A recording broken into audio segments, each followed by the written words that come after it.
नमस्कार दोस्तों, आज की कहानी एक ऐसे इंसान के बारे में है जो 48 साल पहले गायब हो गया और आज तक उसका कुछ पता नहीं चला। क्या आपने कभी ऐसा सुना है कि कोई इंसान उड़ते हवाई जहाज में बैठा हो और आसमान में ही गायब हो गया हो? अगर नहीं सुना तो हम आपको बता दें, ये कोई कहानी नहीं बल्कि एक हकीकत है।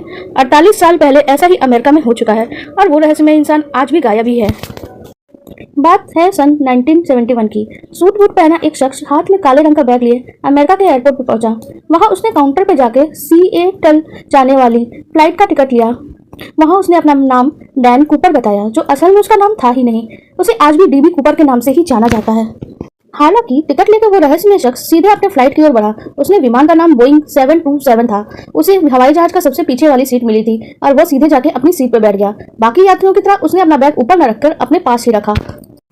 विमान जैसे ही एयरपोर्ट से उड़ा, डीबी कूपर ने अपना काम शुरू कर दिया। कूपर ने फ्लाइट अटेंडेंट को एक कागज का टुकड़ा दिया। कहा जाता है तब अटेंडेंट को लगा कि कोई बिजनेसमैन है और उसे अपना नंबर दे रहा है। हालांकि अटेंडेंट ने उस कागज को ले लिया, लेकिन उसे पढ़ते ही वो सन्न रह गई।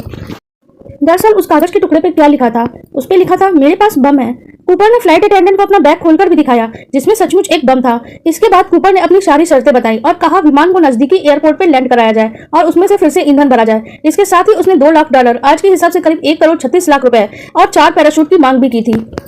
कूपर की मांग सुनकर फ्लाइट अटेंडेंट सीधे पायलट के पास पहुंची और उसने सारी बात बताई। इसके बाद पायलट ने तुरंत विमान हाईजैक और कूपर की मांगों के बारे में सिएटल के एयर ट्रैफिक कंट्रोल को सूचना दी। फिर क्या, हर तरफ अफरा तफरी मच गई। पुलिस से लेकर FBI तक इसको सूचना दी गई। हालांकि यात्रियों की जान खतरे में थी, इसलिए अमेरिका सरकार ने उसकी मांगे मान ली और $2 लाख से भरे बैग उसके पास विमान में पहुंचा दिए गए। लेकिन उससे पहले FBI ने उन नोटों पर नंबर नोट कर लिए थे ताकि हाईजैकर को पकड़ा जा सके। किसी को भी अंदाजा नहीं था कि कूपर का असली खेल तो अभी बाकी था। दरअसल कूपर की जब सब मांगे पूरी कर दी गई तो उसने पायलट को विमान उड़ाने के लिए कहा। रात का समय था और उसने पायलट को विमान मेक्सिको की तरफ ले जाने के लिए बोला। उधर अमेरिका एयरपोर्ट ने भी अपने 2 विमान उसके पीछे लगा दिए थे ताकि लैंडिंग के वक्त कूपर को पकड़ा जा सके। विमान अभी हवा में ही था कि कूपर ने सभी को पायलट रूम में जाने को कहा। साथ ही उसने यह भी हिदायत दी कि दरवाजा अंदर से बंद रखा जाए। इसके थोड़ी देर बाद पायलट को विमान में हवा के दबाव में फर्क महसूस हुआ। जब को पायलट ने बाहर जाकर देखा तो विमान का दरवाजा खुला हुआ था। उसने तुरंत जाकर दरवाजा बंद किया और कूपर को पूरे विमान के अंदर ढूंढा, लेकिन उसका कुछ नहीं पता चला। अब हवा में ही विमान के नीचे वो कूद चुका था।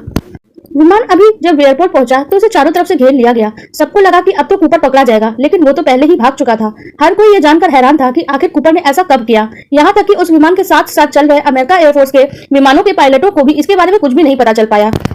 कूपर को हर जगह ढूंढा गया, लेकिन उसका आज तक कुछ पता नहीं चल पाया। तस्वीर के नाम पे भी बस एक स्केच ही उपलब्ध है। उसकी असली तस्वीर भी किसी के पास नहीं है और न ही किसी को ये पता है कि वो है कौन, कहां से आया और ऐसा उसने क्यों किया था। ये रहस्य आज भी रहस्य है जिसका किसी को कुछ भी नहीं पता है। आपको हमारी ये जानकारी कैसी लगी कमेंट सेक्शन में जरूर बताइएगा। अगर आपको हमारी वीडियोस पसंद आती है तो हमारे चैनल को सब्सक्राइब कर दीजिएगा और वीडियोस को लाइक कर दीजिएगा।